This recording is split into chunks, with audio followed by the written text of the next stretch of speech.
काशी में प्रताप मुकुट नाम का राजा राज्य करता था। उसके वज्र मुकुट नाम का एक बेटा था। एक दिन राजकुमार दीवान के लड़के को साथ लेकर शिकार खेलने जंगल गया। घूमते घूमते उन्हें तालाब मिला। उसके पानी में कमल खिले थे और हंस किलोल कर रहे थे। किनारों पर घने पेड़ थे जिन पर पक्षी चहचहा रहे थे। दोनों मित्र वहां रुक गए और तालाब के पानी में हाथ मुंह धोकर ऊपर महादेव के मंदिर पर गए। घोड़ों को उन्होंने मंदिर के बाहर बांध दिया। वो मंदिर में दर्शन करके बाहर आए तो देखते क्या है कि तालाब के किनारे राजकुमारी अपनी सहेलियों के साथ स्नान करने आए हैं। दीवान का लड़का तो वहीं एक पेड़ के नीचे बैठा रहा, पर राजकुमार से न रहा गया। वह आगे बढ़ गया। राजकुमारी ने उसकी ओर देखा तो वह उस पर मोहित हो गया। राजकुमारी भी उसकी तरफ देखती रही।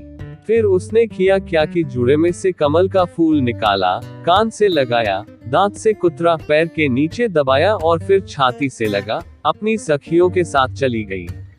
उसके जाने पर राजकुमार निराश हो अपने मित्र के पास आया और सब हाल सुनाकर बोला, मैं इस राजकुमारी के बिना नहीं रह सकता। पर मुझे न तो उसका नाम मालूम है न ठिकाना। वह कैसे मिलेगी? दीवान के लड़के ने कहा, राजकुमार आप इतना घबराए नहीं, वह सब कुछ बता गई है। राजकुमार ने पूछा कैसे?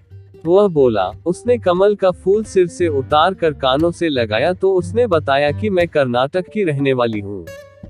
दांत से कुतरा तो उसका मतलब था कि मैं दंतबाट राजा की बेटी हूँ। पांव से दबाने का अर्थ था कि मेरा नाम पद्मावती है और छाती से लगाकर उसने बताया कि तुम मेरे दिल में बस गए हो। इतना सुनना था कि राजकुमार खुशी से फूल उठा। बोला, अब मुझे कर्नाटक देश में ले चलो। दोनों मित्र वहां से चल दिए। घूमते फिरते, सैर करते दोनों कई दिन बाद वहां पहुंचे।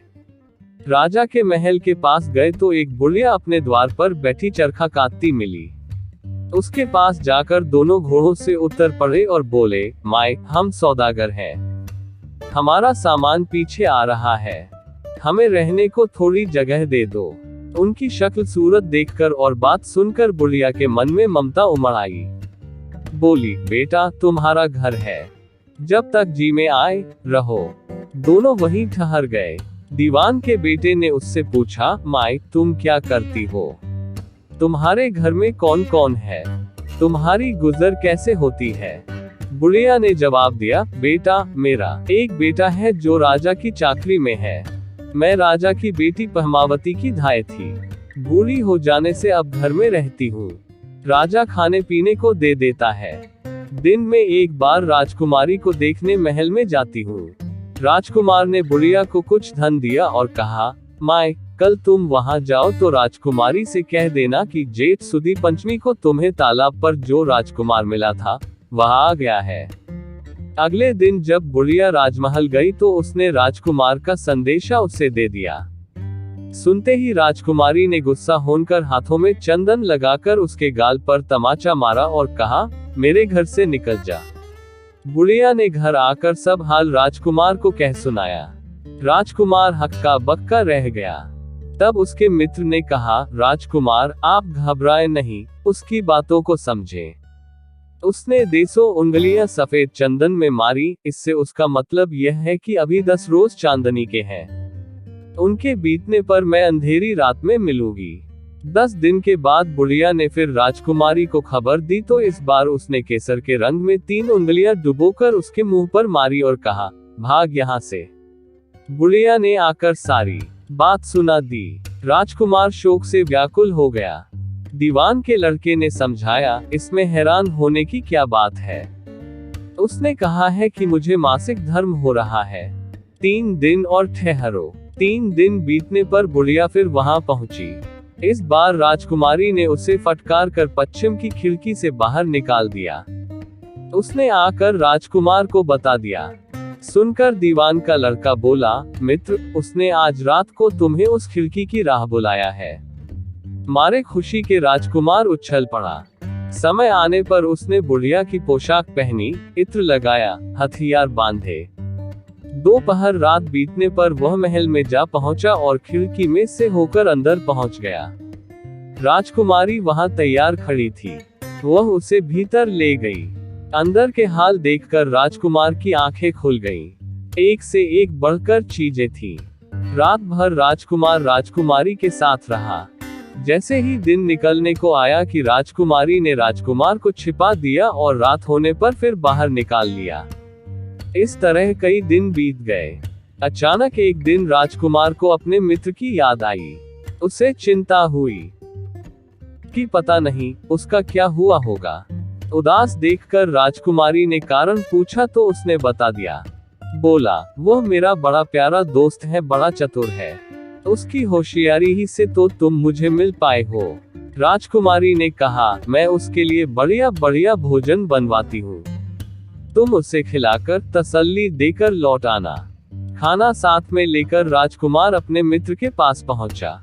वे महीने भर से मिले नहीं थे। राजकुमार ने मिलने पर सारा हाल सुनाकर कहा कि राजकुमारी को मैंने तुम्हारी चतुराई की सारी बातें बता दी हैं, तभी तो उसने यह भोजन बनाकर भेजा है। दीवान का लड़का सोच में पड़ गया। उसने कहा, यह तुमने अच्छा नहीं किया। राजकुमारी समझ गई कि जब तक मैं हूँ वह तुम्हें अपने बस में नहीं रख सकती, इसलिए उसने इस खाने में जहर मिलाकर भेजा है। यह कहकर दीवान के लड़के ने थाली में से एक लड्डू उठाकर कुत्ते के आगे डाल दिया। खाते ही कुत्ता मर गया। राजकुमार को बड़ा बुरा लगा। उसने कहा, ऐसी स्त्री से भगवान बचाए, मैं अब उसके पास नहीं जाऊंगा। दीवान का बेटा बोला, नहीं, अब ऐसा उपाय करना चाहिए जिससे हम उसे घर ले चले। आज रात को तुम वहां जाओ। जब राजकुमारी सो जाए तो उसकी बाईं जांघ पर त्रिशूल का निशान बनाकर उसके गहने लेकर चले आना। राजकुमार ने ऐसा ही किया। उसके आने पर दीवान का बेटा उसे साथ ले योगी का भेष बना मरघट में जा बैठा और राजकुमार से कहा कि तुम ये गहने लेकर बाजार में बेच आओ। कोई पकड़े तो कह देना कि मेरे गुरु के पास चलो और उसे यहाँ ले आना। राजकुमार गहने लेकर शहर गया और महल के पास एक सुनार को उन्हें दिखाया। देखते ही सुनार ने उन्हें पहचान लिया और कोतवाल के पास ले गया। कोतवाल ने पूछा तो उसने कह दिया कि ये मेरे गुरु ने मुझे दिए हैं। गुरु को भी पकड़वा लिया गया। सब राजा के सामने पहुंचे। राजा ने पूछा, योगी महाराज, ये गहने आपको कहां से मिले? योगी बने दीवान के बेटे ने कहा, महाराज, मैं मसान में काली चौदस को डाकिनी मंत्र सिद्ध कर रहा था कि डाकिनी आई। मैंने उसके गहने उतार लिए और उसकी बाईं जांघ में त्रिशूल का निशान बना दिया। इतना सुनकर राजा महल में गया और उसने रानी से कहा कि पद्मावती की बाईं जांघ पर देखो कि त्रिशूल का निशान तो नहीं है। रानी देखा तो था। राजा को बड़ा दुख हुआ। बाहर आकर वह योगी को एक ओर ले जाकर बोला, महाराज, धर्मशास्त्र में खोटी स्त्रियों के लिए क्या दंड है? योगी ने जवाब दिया, राजन, ब्राह्मण, गौ, स्त्री, लड़का और अपने आश्रय में रहने वाले से कोई खोटा काम हो जाए तो उसे देश निकाला दे देना चाहिए। यह सुनकर राजा ने पद्मावती को डोली में बिठाकर जंगल में छुड़वा दिया।